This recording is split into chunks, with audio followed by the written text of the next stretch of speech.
The Dornish air was dry, but the sun was hot, hotter than anything Lord Vaelin had felt at sea these past few weeks. Despite the sun beating down on the water gardens of Sunspear, Lord Vaelin's dark-coloured tunic and armour provided him little relief. They were treated as honoured guests with ample wine, women and food, a small price to pay for the eventual visit from the king. The recently passed law required the king's justice be personally approved. House Martell was sure to show the sea captain and his men their gratitude. The head of House Greyjoy sat on the edge of the water gardens, multiple cups deep into the newly spawned evening. Yeah, nah, the imp's bloody birds could hurry the hell up. First Mate Osmond spat onto the marble tiles while they drank under the elaborate canopy overlooking the gardens. Vaelin Greyjoy brushed his dark hair out of his eyes with a sullen grunt. Graceful footsteps were heard from behind him as the Princess Elia of House Martell was being escorted by her Maester and handmaiden. Lord Vaelin? Exclaimed Princess Elia. Lord Vaelin spun on the spot to take in the Dornish beauty. Princess Elia, bowed Lord Vaelin as he took her hand and gently kissed it. He held on to it just a second longer than he should have, all while smiling devilishly at the head of House Martell. Word from the capital, Lord Vaelin. Princess Elia explained as Lord Vaelin promptly searched the scroll. Just as he expected, it contained the hand seal. His eyes ran feverishly line by line. Lord Tyrion never used so many words to say so little. As he crumpled the parchment into his fist. It seems I have achieved the temporary blessing of the king's justice at sea. Smiled Lord Vaelin, still trying to impress the slightly older and much more refined Princess of Dawn. He retrieved his cup, likely to toast his new appointment. Princess Elia's handmaiden assumed the same and fashioned her a goblet. So what then of your current prisoners? Their fates now lie with you, Princess. Dawn has always had an inventive taste when it comes to executions. Less so these days. Would my lord be disappointed in a simple hanging? Princess Elia inquired, and Lord Vaelin assumed the princess was testing him. So be it. Claimed Lord Vaelin, assuming to surprise her. As long as their final sight is that of a Kraken banner. Demanded Lord Vaelin as Elia simply raised her glass to the young sea captain. With direct and stinging eye contact, he then uttered, To the old ways, my princess. Princess Elia silently agreed and sipped from his goblet. We are currently above an ebb tide, are we not? Lord Vaelin asked of his first mate. Aye, that be true, Captain. Prepare the fleet for immediate departure. My satisfaction can only be attained in view of the Whitecaps. Osmond departed with a certain flair in his step, likely knowing the pillaging that will occur on the Stepstone's fleet. Elia similarly dismissed her entourage in kind. Once the captain and princess were alone, the conversation continued as the pair paced around the water gardens. You've never married, have you? Asked Lord Vaelin in an attempted questioning tone, but a statement it was nevertheless. It is true, my lord. A Dornish man has yet to interest me. Doesn't speak very highly of Dornish men. Words that could spill blood, to be sure. Do you plan to sail immediately, Captain? At this, Vaelin turned to face her directly, uncomfortably close, yet Elia did not back away. Unless my princess gives me reason to wait until dawn. Lord Vaelin whispered in her ear. Elia tried to suppress a giggle, but a faint gulp she revealed to Lord Vaelin anyway. I intend to eventually sail to King's Landing and deliver Milady and proxy voter myself. Princess Elia responded and then continued after a short pause. I would show gratitude to the one who could guarantee me a safe voyage to the capital. Lord Vaelin had yet to back away from her, and through her statements the flats of her hands rested on his breastplate. Much gratitude, my lord. She whispered as her hand lowered to his belt buckle. Lord Vaelin leaned in to kiss her as Elia seemed to disappear and spoke when she was already paces behind a dumbstruck Lord Vaelin. A pleasant voyage, Captain. I shall greet you in the capital. Laughed Princess Elia. Lord Vaelin simply turned and crudely adjusted himself. He then shook his head just before spitting upon the ground. Down at the deep draft docks, Lord Vaelin arrived at the brow, leading to the helm of the Silence. It was one of a handful of Greyjoy ships that had survived the long night. "Captain on deck!" Shouted First Mate Osman. Carry on. Lord Valen replied immediately so preparation on deck could continue. Lord Valen was looking over the charts at the helm as he passed orders to various sailors, including his first mate. A handful of ships had already pulled anchor and were paused at the mouth of the harbour. "Didn't expect you to return till morning, eh?" Laughed Osman, and Captain Valen simply shot him an icy stare. Apparently 3 of ship's company thought so as well. Inform the port guards when the 3 deserters return. Their fates can match that of the captured marauders. Lord Valen ordered with a somber tone. "Captain, we appear to have the wind, aye?" The helmsman cried to the approving nod of his captain. Very well. Pull the brow and cast off all lines. Ordered Captain Valen, still eyeing his charts. Osman relayed his orders topside and went below to ensure all provisions were properly stowed before getting underway. 15 Greyjoy ships departed Sunspear immediately and sailed for the Stepstones.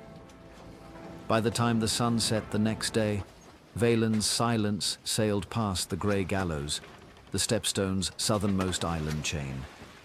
Captain Valen directed his 2 swiftest ships to circle east around Bloodstone, his 2 most reliable ships to circle west. Captain Valen had hoped to draw out his attackers by the time they reached Bloodstone. They should pursue the deviants up the coastline until his flanks cut off their retreat. He assumed they would come across a convoy of anywhere from 3 to 5 ships. Anything additional, and the Silence would likely do the running, perhaps all the way back to Blackwater Bay. The downside to regrouping in Sunspear is that their enemies could as well. The 3-ship Wolfpack had sent one hull exceptionally close to the shoreline. Captain Valen had it sail with a skeleton crew and hoped to draw the attention from any shore-based catapults. The sun slowly touched the horizon hours after the departure from Sunspear. Reloaded and resupplied, the Silence sped through the calm seas as the sunset turned the sky a brilliant violet. Captain Valen knew the sky would not stay dark for long. The Salt Queen was directed to stay close to shore. She was the bait on his hook. The moon shined brightly now, dipping out from behind a dense cloud cover, just briefly enough to occasionally search for close contacts. A muffled sound enveloped the deck of the Silence, and Valen shouted, Silence about the decks. First Mate Osman found his way to Valen's right side. He carefully chose his words and slightly whispered, "Yeah, now, what's in your head, Captain?" Captain Valen held up a silent finger, and Osman fell silent. Loud chatter now could be heard travelling over the water, as the Salt Queen and her skeleton crew seemed dead in the water a mere 20 yards from shore. Captain Valen then whispered to his first mate, Put us at a dead stop, no anchor. Osman immediately departed the helm to relay the captain's orders to each watch station at a close interval. Captain Valen studied his bait, and his ears strained for any indication of what he feared most. Left full rudder, full speed, maximize canvas. Lord Valen shouted for all to hear, no longer concerned with maintaining silence about the decks. The ship's crew sprang to life to satisfy their beloved captain. First Mate Osman then hurried back to his captain's side. "The hell fur!" The first mate screamed in a confused panic. The algae. Lord Valen pointed. It was illuminated by the moonlight and was indicative of extreme shallow water. Master Greyjoy ordered the Silence to sail around what he thought to be a reef. The Salt Queen beached itself and now was less than bait. It would now become a sacrifice. No later than that thought passing through Valen's mind, the enemy then revealed themselves. 3 ships set upon the Salt Queen, set apart by what looked to be 60 degrees. The Silence now showed the Salt Queen its stern and held the 3 hostile contacts of its starboard side. The helm corrected his heading to clear the reef and took a more northerly course. Sweat beaded Valen's brow as torches were lit from the adjacent isle, and the pirates' catapults loaded shots aflame from ashore. The Pride of Pike, nimble and quick, cut across the Silence's bow in attempt to distract the pirates from the defenseless beached Salt Queen. 2 of the 3 engaged pirate ships shifted course to engage the Pride. Captain Valen now headed more easterly to put himself between the final pirate ship and his stationary comrades. Once achieved, Captain Valen would cover the Salt Queen's skiff evacuation. Captain Valen signaled his fellow captain to an offensive assault rather than evacuation of the reef. Flaming shots now peppered the Salt Queen from shore as nearly a dozen men had reached the beach. First Mate Osman recommended sending their own shore party to assist. Captain Valen agreed, as his crew numbers would then decrease by a third. Shouting and chaos erupted on the beach, but the crew of the Silence prepared for a broadside attack from these clever adversaries. Multiple catapults slowly fell silent, as Valen now knew his men had control of the beach. Again, gusts of wind set Valen on edge. Lord Valen was now close enough to the enemy ship to hear its war drums, but the acute wind gusts could no longer be ignored. Man the banisters, port side, archers to the center line. Lord Valen shouted as he peered into the night sky. A volley? Inquired First Mate Osman. Not quite yet. Captain Valen responded with confidence. Captain, the cants are within 3 boat lengths. Our bogan archers can see the color of their bloody eyes. First Mate Osman pleaded. Captain Valen refused his full attention, and Osman noticed. Oi, Captain! He screamed in frustration as the captain's delay must have set Osman on edge. Drop all canvas, all hands below decks. Captain Valen shouted, much to the protest of men interested in the spoils located in the pirates' hold. Valen was confronted by one of his warriors, fresh off of manning the port banister. Captain Valen was in no mood for an argument as frustration boiled to violence. Valen heard only one word, coward. But the sailor never had the chance to finish his sentence. Lord Valen quickly cut the man's throat while standing tall and immediately dumped the body overboard to be swallowed by the drowned god. The remaining crew headed below decks without complaint. Osman then joined Valen at the helm. Next order, Captain, abandon ship's eye. Lord Valen laughed, though Osman's mouth fell agape. Listen. Lord Valen claimed, though Osman still breathed through his mouth. It's a dragon. Captain Valen laughed, almost giddy. Yeah, nah, nobody's seen Rhaegar since the Reach. You mean Rhaegal? The fuck ever. Captain Valen interrupted while adjusting his helm. The enemy ship was now alongside, peppering the Silence with arrows as fires erupted from the beach. Valen knew they had taken the night, only if someone survived to tell the tale.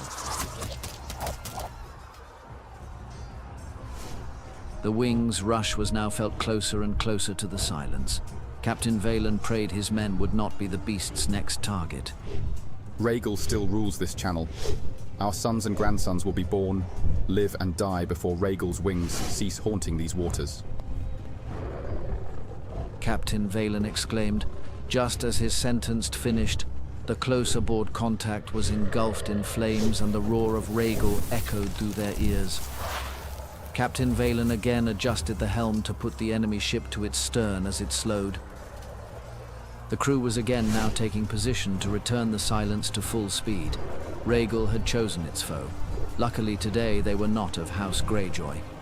Skiffs were now leaving the beach as Rhaegal roared and lit to what seemed to be the whole of the island. The dragon now engaged the 2 pirate ships harassing the Pride of Pike. The crew of the Silence now were pulling the shore party aboard before reaching maximum speed from its many masts. All are aboard, Captain. Osman reported with a sense of relief in his voice. Captain Valen still stared at the horizon as it burned. Multiple ships, hundreds of men no longer breathing due to the choices made by the King of the Heavens. Captain Valen thought. Somehow it seemed the beast knew what ships were under Lord Valen's command. Or perhaps it didn't care. Not a single man was lost and Rhaegal returned to the cover of the clouds. Not a soul has seen him since the Reach, I reckon. First Mate Osman responded in amazement. That dragon no longer has a rider, up until tonight. I thought us all better for it. Claimed Valen as he spat upon the deck. It was a fucking genocide, you ask me. First Mate Osman was now cut off by Captain Valen. Sir John presented me the name of my father. His honor will not be questioned on my decks, First Mate. Lord Valen declared calmly but furiously. Aye, Captain.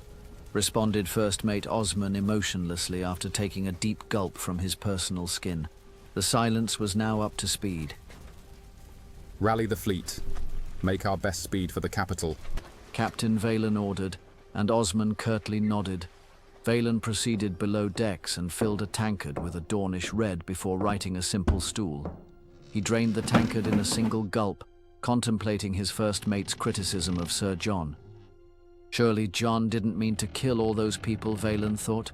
Rhaegal now served no master, and the Greyjoy fleet had the best view of him in nearly a decade. The king will need to hear about these events.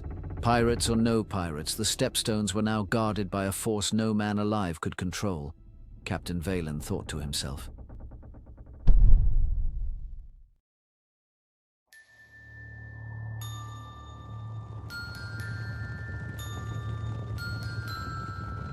Ned's horse labored under the demands of his rider. Whoops and screeches echoed through the gift as Ned's Dothraki companions utilized their own methods to move the herd. It was more than Ned was expecting.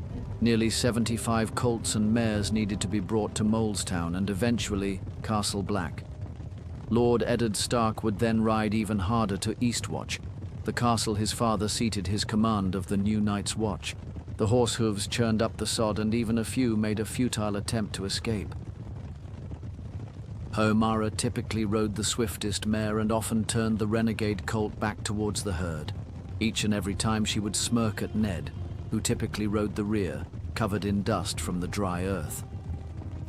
This last tangent Omara pulled up next to Ned, the smirk still on her face. The herd needs to be watered. Omara reported as Ned grimaced. There is a shallow stream that branches off the last river, half a day south of Molestown. We need to push the herd to the stream. We should reach it before sundown, if it's still there. Lord Eddard finished and Omara scoffed. Once watered, do we push through to Molestown? I'd prefer to. I'm not here to deliver horses. My motive is to get to Eastwatch. If we push, it will put us into town by midday. Any approach after sundown is dangerous, to us, and to the herd. Lord Eddard explained, and Omara hushed him and listened intently to the wind. Water. She murmured quietly in the common tongue. Hashlazirtik Macherkan. Lord Eddard inquired with a certain amount of pessimism in his voice. Yeri chomak tirat shilakasha, bomalakasha, koyanikoi. Omara smiled as she scoffed at Ned's defense. Speaking our tongue buys you as much harmony with the land as your gold could buy. Omara teased, and Ned digested this as a loud whistle was heard. Jekko signaled that water was up ahead as the air slowly left Ned's lungs. Omara smiled as she kicked her mare into a gallop. Ned knew he would not live his comments down for a few weeks, at the very least. A break from a hard ride was a welcomed relief, and these thoughts Ned decided to keep to himself in the presence of his blood riders. The Dothraki ate, slept, and even bred while atop their mounts, Lord Eddard thought to himself. He laid upon his bedroll, staring up to the many stars under a clear northern night. Jekko took a seat opposite the campfire to make his report. Senki herdet binevet, jin mitri hash. Finkisha hashtat elat. Kisha jifet jadat within jin. Jekko reported, and Ned grunted his approval. He was determined to minimize downtime to get to Eastwatch as soon as possible. Omara now approached the pair of men soaked to the bone. Jekko took notice as she mounted her strung bow horizontally near the fire. Jekko immediately excused himself, citing the needs of the herd. Ned thought he left to find Argo and discuss their final push into Molestown. Once departed, Omara briskly removed her clothes and hung them from her bow near the campfire to dry. Ned averted his eyes and was slightly more uncomfortable with the nudity that was so common with his Dothraki counterparts. Omara then slowly approached him as he lay still, trying to disappear from the situation. Your legs must be sore. It's been a hard ride from the last hearth. Omara suggested. She knelt by his side and removed his boots.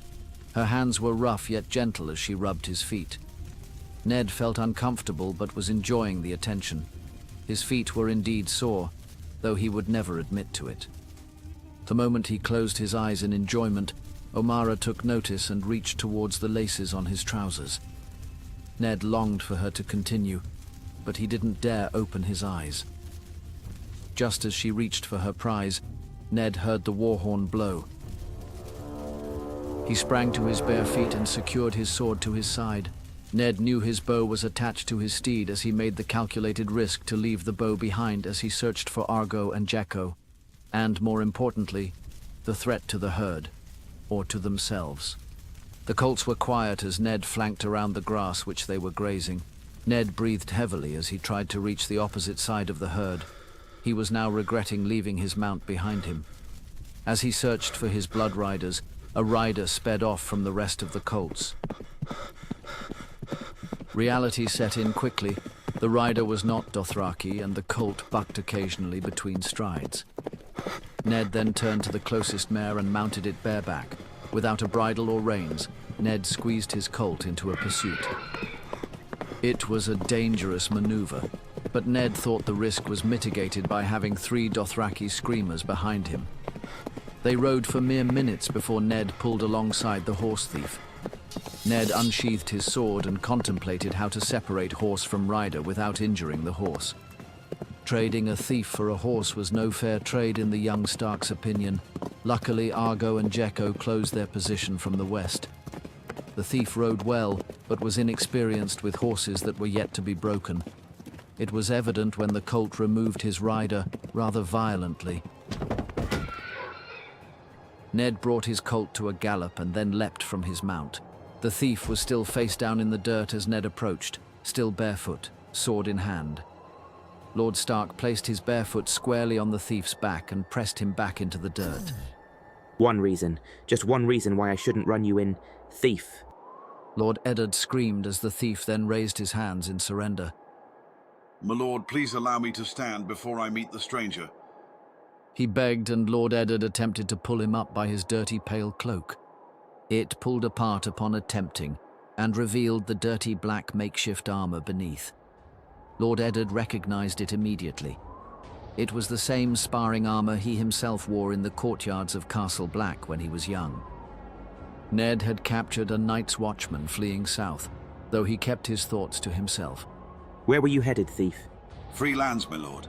The watchman spat upon the ground, presenting his hands to be bound. Ned heard the hooves of his blood riders quickly approach, though Ned refused to break eye contact.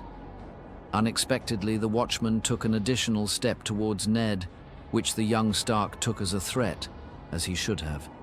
The watchman drew a short sword, expecting to catch the wolf off guard. Lord Stark provided him no such naivety. 3 or 4 parries and the watchman fell to the young Stark's sword. Now on both knees, Lord Eddard walked behind him and kicked him to the dirt. Argo bound the thief's hands behind his back as Ned removed his boots. Jekko then assisted them fling the watchman over one of the unbroken mares. Argo persisted that the thief would attempt an escape. Ned grinned and agreed as he slid his sword across the bare heel of the thief. He's under a death sentence. A heel won't matter much. Ned chuckled as the thief screamed when he was bent over the horse. Kill me then. Why transport me? The watchman demanded, and Lord Eddard was quick to respond. Not under my authority. Only a warden, or the Lord Commander can sentence you to death, traitor. Fuck that murderous bastard Stark. The watchman cried, and Lord Eddard merely smiled as he cut the thief's opposite heel and heard the subsequent howl. Argo smiled at the entertainment being shown. Just then, O'Mara trotted her horse up to the group of men, still naked, waiting for her clothes to dry. The watchman still wailed as he was bent over the unbroken horse. O'Mara then approached Ned. This time he refused to avert his eyes. She tossed his boots over to him as she reared her steed back to the herd, smiling the whole way.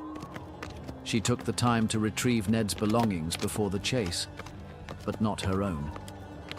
Kill me already. The watchman pleaded as Argo now gagged him. Ned then simply explained who his father was and where they would be headed. This did not alleviate the watchman to continue a mumbling and a pleading for death. Lord Eddard then turned to his riders. I'm taking him directly to Eastwatch. Sir Hunt should meet you in Molestown. He's easy to spot. Just listen for the loudest watchman in the tavern. Lord Eddard ordered. No argument was received to the contrary. Ned then hurried leading the thief's horse while attempting to ride alongside Omara. She would occasionally break into a trot to stay ahead of them. Ned knew she was allowing him a long stare at her backside before finally pulling up alongside him. You're leaving us then? Omara asked while quickly viewing the wailing thief bent over a trotting horse. I must. This man awaits judgment. Lord Eddard explained before Omara simply reached out and squeezed Ned's forearm. We'll meet you at Eastwatch soon. Omara promised as she broke her mare into a trot. Ned never enjoyed watching a blood rider leave him so much before.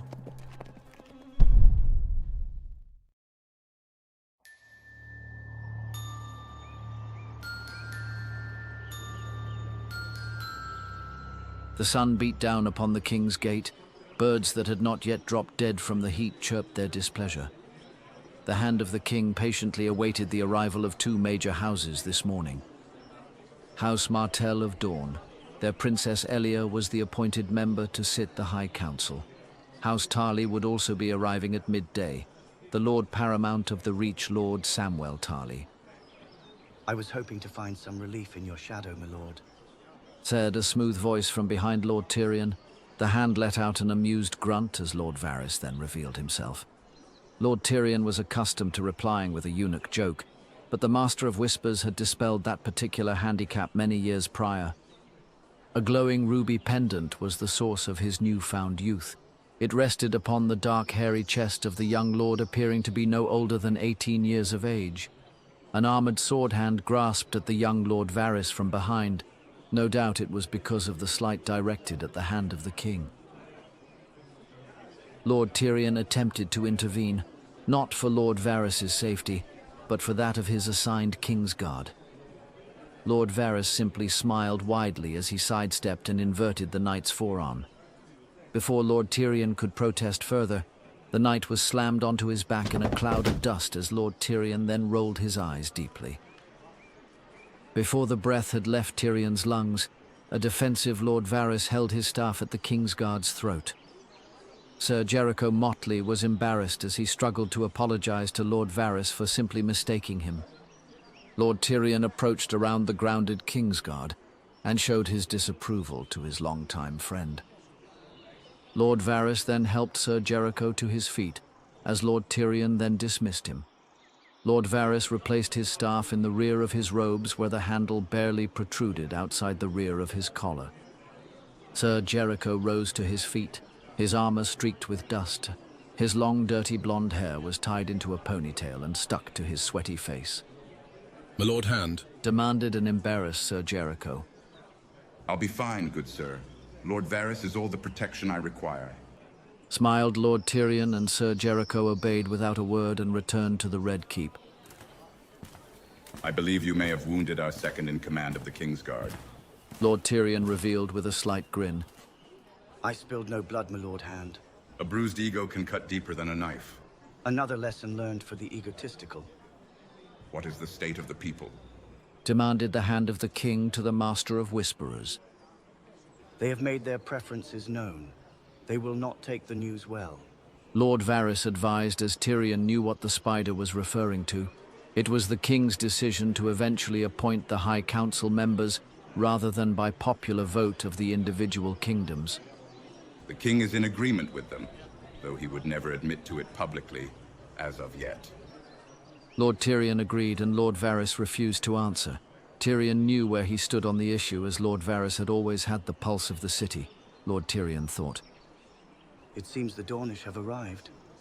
Lord Varys reported, and Lord Tyrion craned his neck to see the bright orange banners of House Martell. Have you had the pleasure of meeting Princess Elia? Lord Tyrion asked the spider. No, but I am informed she resembles her father in every possible way. This is true, minus Prince Oberyn's lust for Lannister blood. Lord Tyrion laughed with a hollow smile.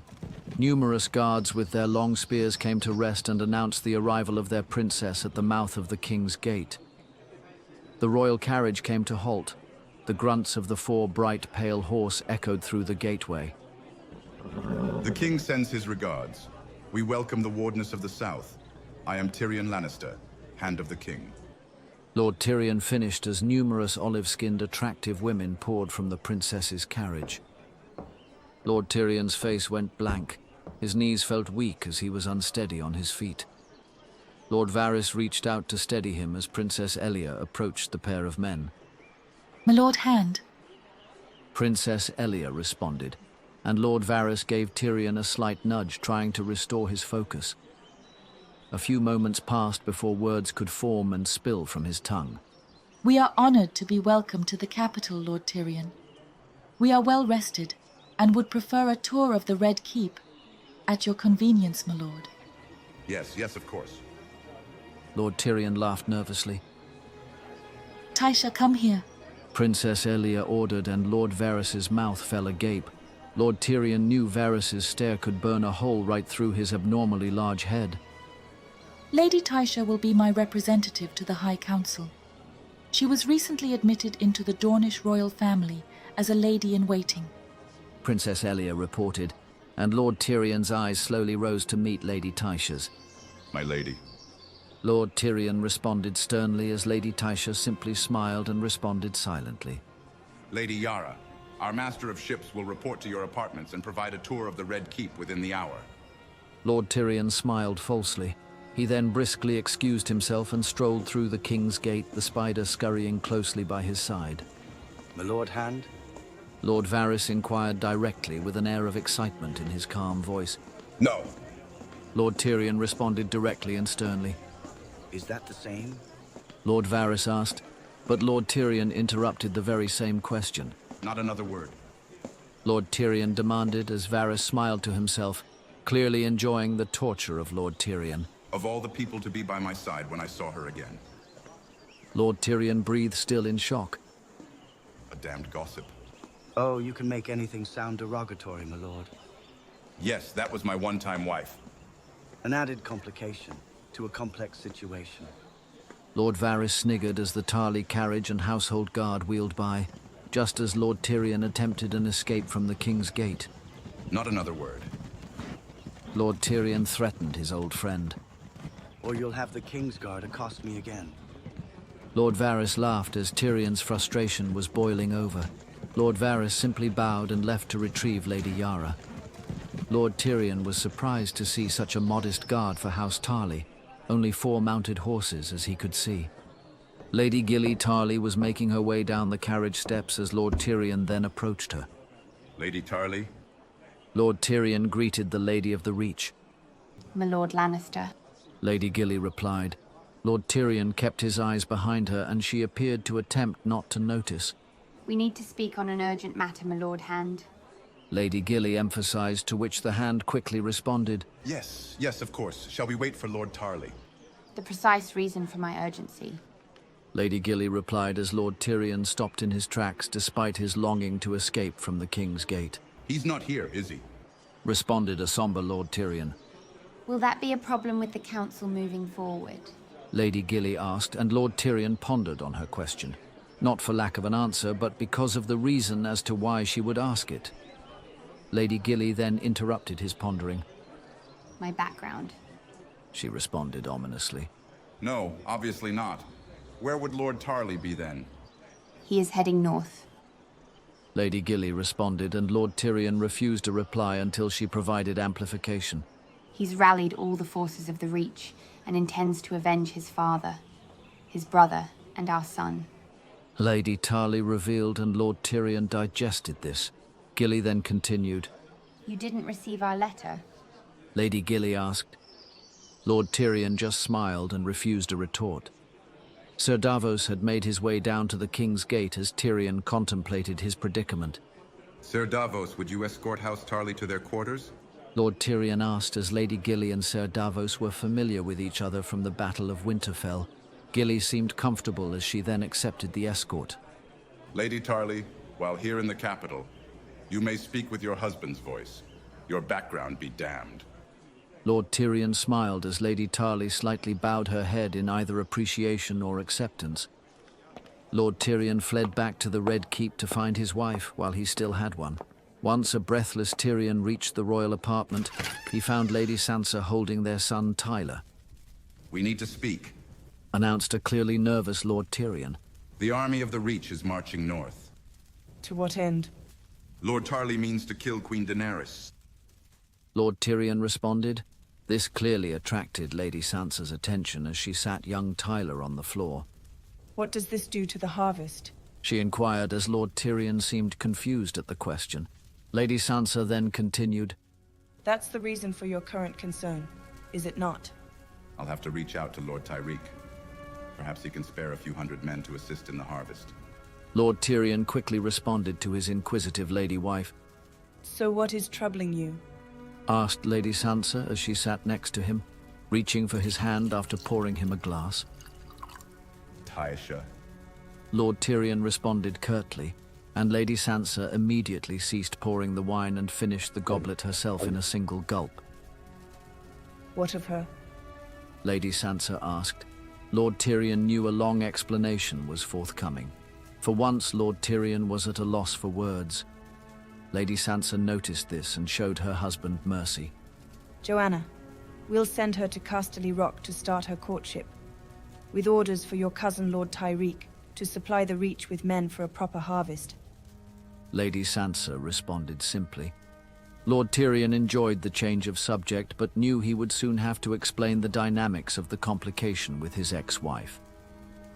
Lord Tyrion himself wasn't sure even he understood them, considering Cersei's last words to him. Lord Tyrion took comfort in never giving those accusations much thought. Now, it was all he could think about.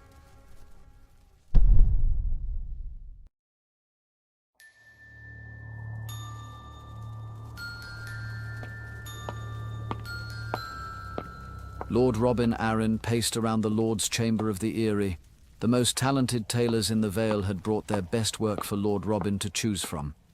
This was a short order, as Lord Robin was now destined to arrive in King's Landing within the month.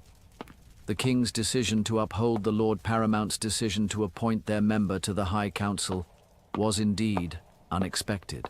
Lord Robin undoubtedly chose himself. The peasants of the Vale would not hold the High Lords accountable for their decisions, nor would they be given a voice, Lord Robin thought to himself. No, all wrong. Lord Robin admitted loudly. Smooth blue velvets and cool ivory silks, all embroidered with the swooning falcon of the House of Arryn, had failed to impress the Lord of the Vale. Lord Robin had become obsessed with a new wardrobe, now that he was aware that his 30th name day was to be spent in the capital before the next full moon. He again scoffed at the difficult work he had been presented with. His attention was only distracted as footsteps appeared from outside the Lord's chamber. Sir Harold Harding had entered in attempt to move the process along. Has my lord decided? Inquired the compassionate Sir Harold. This work is unworthy of an appearance in the capital. Lord Robin scoffed. The tailors all seemed to bow their heads in shame, and Sir Harold took notice. My lord, you are the only Arryn alive. These merchants' labours no doubt cost a month's wages. The seal of your house guarantees you are the only possible buyer. Lord Harold conceded. This frustrated Lord Robin not because of the perceived substandard work, but because it was true. Lord Robin noticed Sir Harold whispering to each tailor as he passed. Each time, their head rose with pride. Just because I've agreed to marry your daughter, good sir, does not mean you can correct me in public. Lord Robin complained as Sir Harold quickly retorted.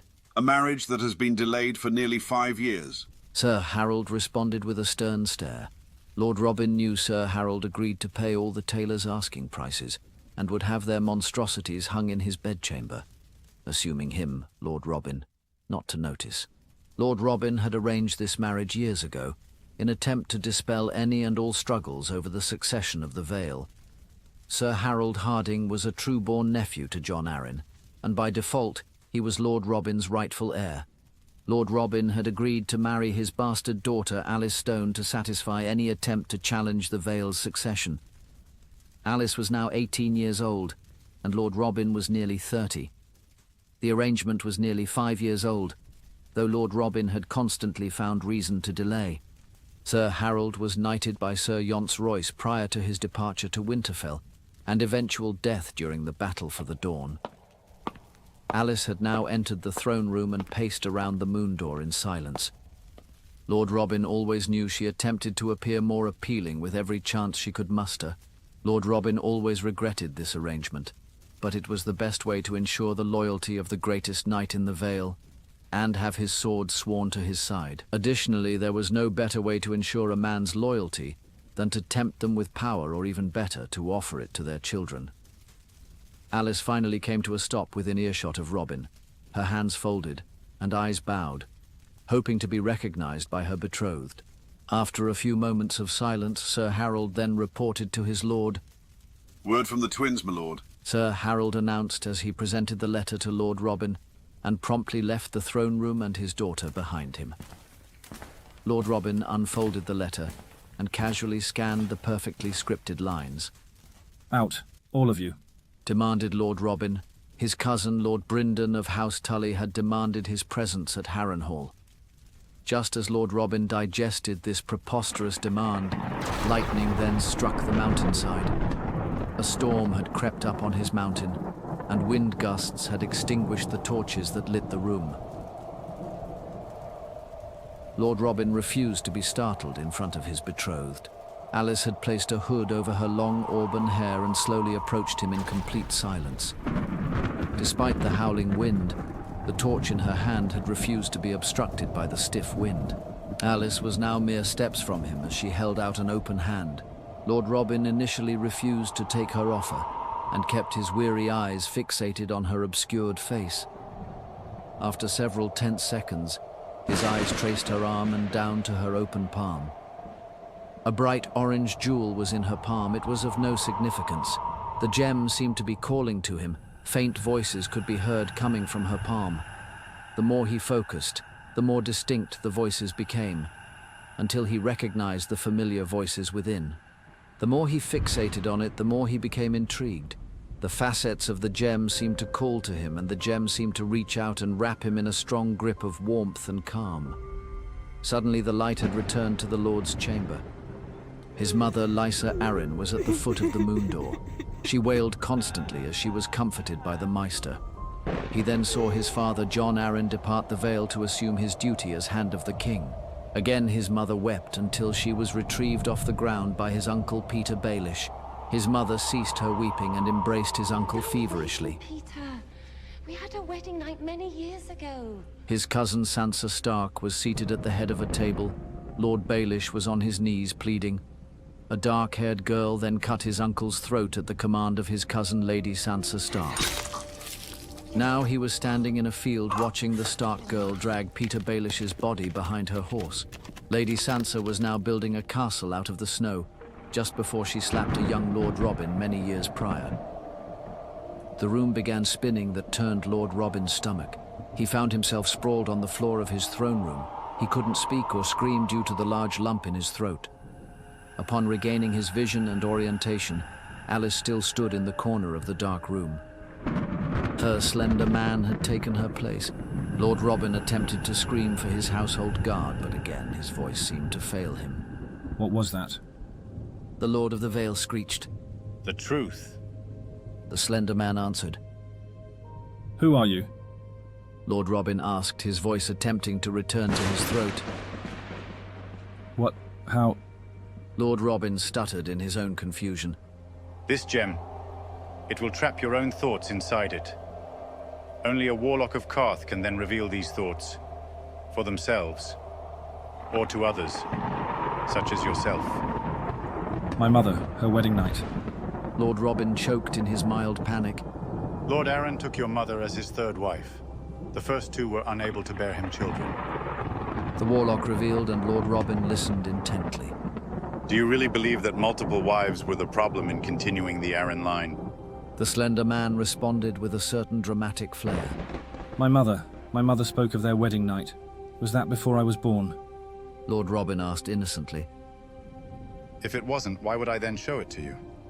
The warlock replied. It was at that moment Robin realized his worst fears were true. Uncle Peter, he was killed by the Starks. I always knew he died up north, but he was really executed. The Lord of the Vale demanded with tears now welling in his eyes. Why Why would you tell me this? Who are you? My name is Pyat Pri, from across the Narrow Sea. My enemies also have revealed themselves, and they happen to be the same as yours, my lord. The Warlock of Karth revealed. What do you expect from me? Justice or revenge? Asked Pyat Pri with a general intrigue. I demand both. Lord Robin whispered defiantly. The Stark girls framed your father for starting the War of the Five Kings. They held a mock trial and executed him immediately. The Warlock was then interrupted. Enough! Screamed Lord Robin at the Warlock. Your cousin Brynden Tully is riding for Harrenhal with similar discontent for the Stark women. The Warlock revealed with a wide grin from his pale blue lips. What do you want in return for this information? For you to seek and achieve the justice you require. Pyat Pri smiled. Lord Robin was still digesting the fact that he was a bastard, with no claim to the Vale whatsoever. Who else knows? Lord Robin demanded as he feigned confidence and rose to his feet. Only those occupying this room, my lord. Pyat Pri revealed, and Lord Robin stared into the blank eyes of Alice Stone, his betrothed. What spell is she under? She was to see we made our introductions. She will return to her normal self upon my exit. The Warlock explained confidently. How do I handle the Stark girls? I'm not here to advise, but I will inform you that Lord Brynden Tully has also had his eyes opened. He awaits your arrival at Harrenhal. Pyat responded before sweeping from the room. Lord Robin attempted to follow him through the doorway, but the Warlock disappeared after turning the corner. Alice then approached Lord Robin and attempted to calm him. Shall I fetch my father, my lord? You shall. Have him prepare our journey to King's Landing, with an overnight stay in Harrenhal. Lord Robin ordered. Alice simply smiled widely, and it made Lord Robin start to doubt how much of the day's events she could actually remember.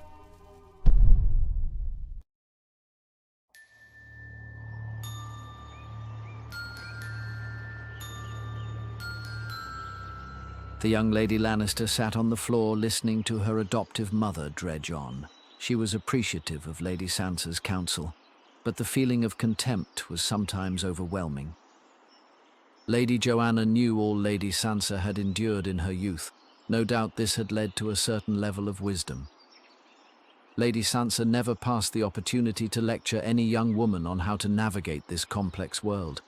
Princess Brianna seemed to share her sentiment, as she showed just as much interest in her own mother's guidance. Brianna feverishly struggled through her needlework to bring her Aunt Sansa's sermon to an end. Lady Arya often passed her motherly duties on to Lady Sansa, though Brianna rarely felt guided, Lady Joanna thought to herself. Ah, seven hells. Princess Brianna yelped in frustration. Lady Joanna smiled, knowing how badly she wanted to leave this family gathering. Perhaps a blood-smeared tapestry would bring the lectures to a sorrowful end. Crowds had begun to gather at the Red Keep drawbridge. They could be heard from the royal apartments.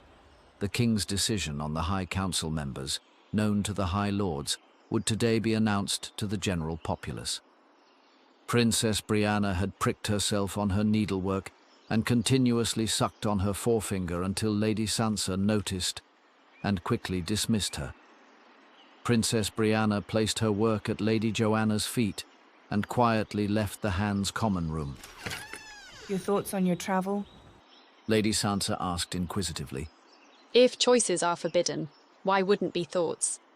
Lady Joanna replied with a certain youthful venom. Joanna was obviously trying to inspire a quarrel. Lady Sansa likely had grown weary of such tactics, Joanna thought. This is a duty of a Lady of Lannister. I would have been appreciative of a say-so in my own marriages. Lady Sansa reminded her again. It's not that I don't want to, it's that it's expected of me.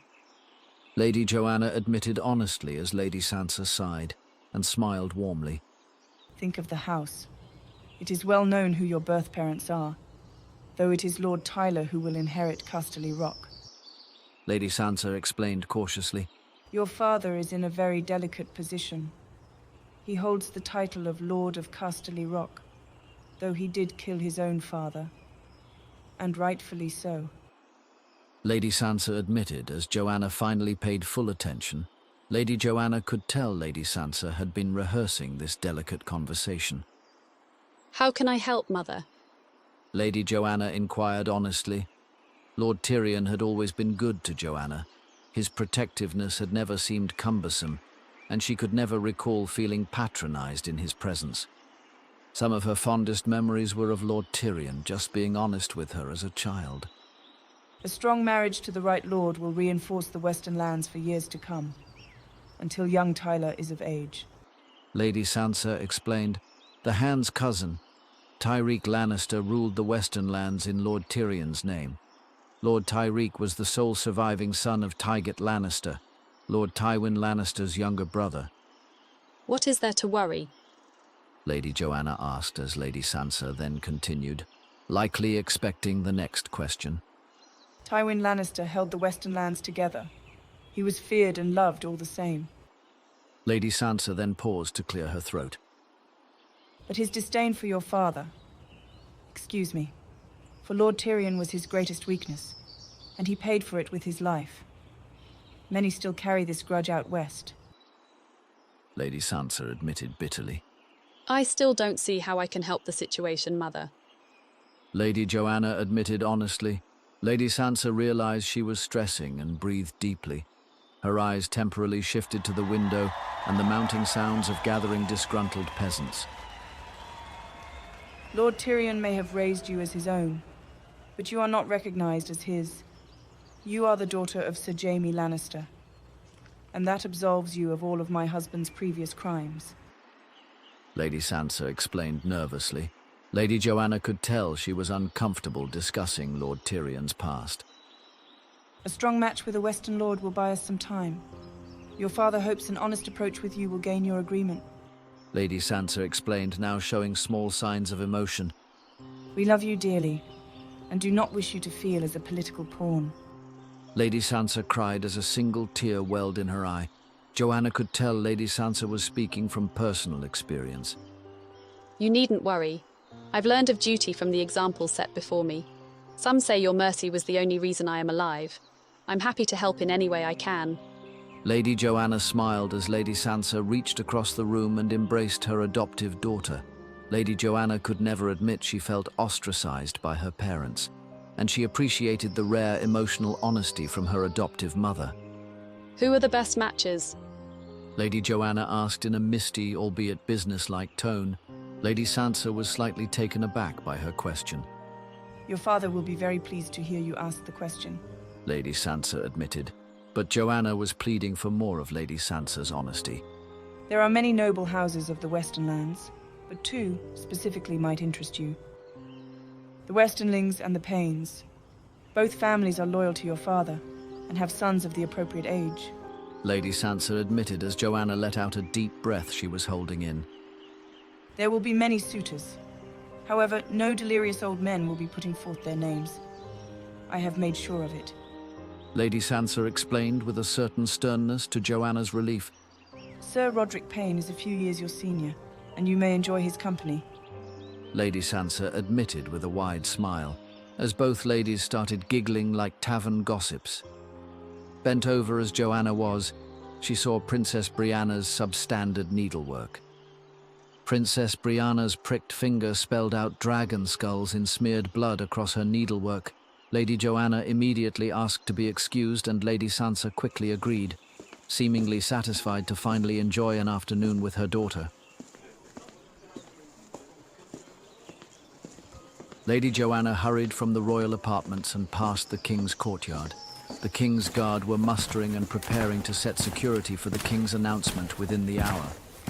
Lady Joanna entered the bowels of the Red Keep and meekly removed a torch from the wall. She never truly understood the tunnels as well as Princess Brianna, given the fact the Queen Arya. Rather, Lady Arya had always prepared Brianna for a quick escape, if she ever was in need of it. Bloody took you long enough. Princess Brianna criticized loud enough to startle Lady Joanna. Tell me you didn't bleed yourself on purpose. Lady Joanna laughed, and Princess Brianna simply scowled. Tell me you didn't just agree to be sold off like bloody livestock. The princess quipped in an accusatory tone. It is a lady's duty, and I do not intend to live under my parents' umbrella indefinitely. Lady Joanna defended herself as Brianna stepped forward into the light. Why are you so concerned regarding my marriage? Lady Joanna asked innocently, and Brianna knew the conversation was headed towards a topic she wished not to discuss. It's hypocritical. She screamed as Joanna quickly cast her concerns aside. Speaking accurately, we were both born bastards. A good match is the best we could hope for. Lady Joanna admitted, which just enraged Princess Brianna further. Just because Lady Arya refuses to marry does not entitle you to the same privilege. Lady Joanna advised, which seemed to calm Brianna immediately, at which she spoke next with certain care. I was hoping you would refuse. Princess Brianna admitted honestly and calmly. Which I assume would then assist you in your own refusal. Lady Joanna revealed with a certain sternness.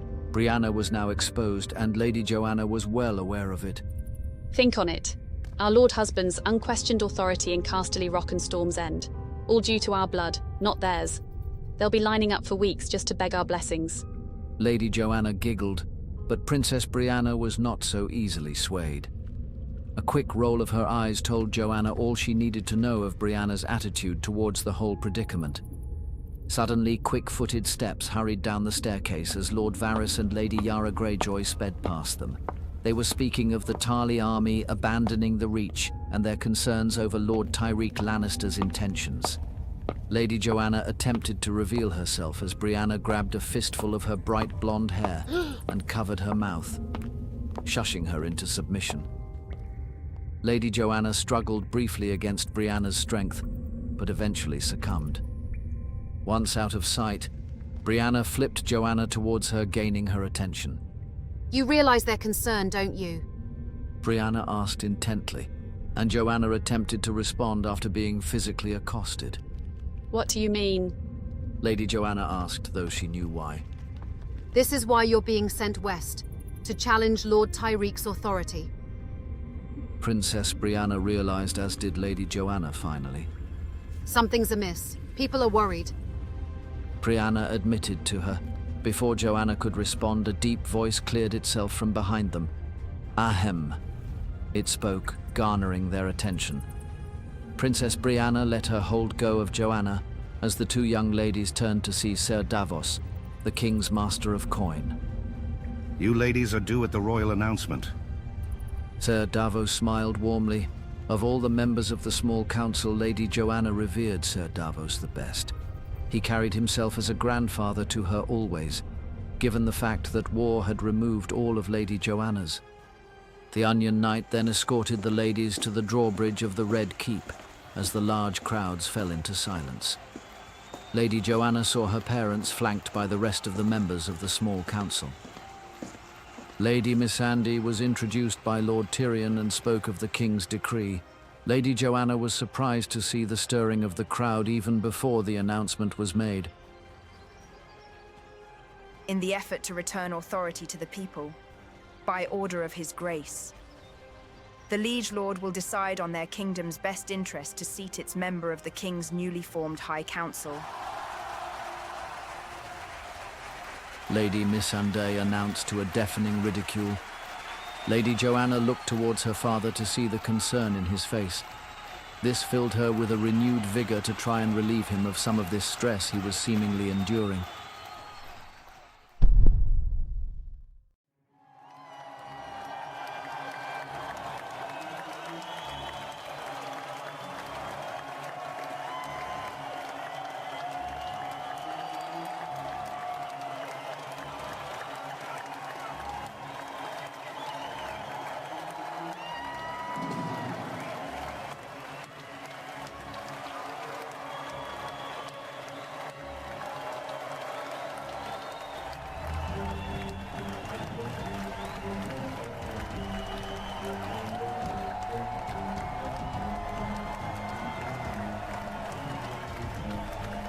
Damn you ignorant people.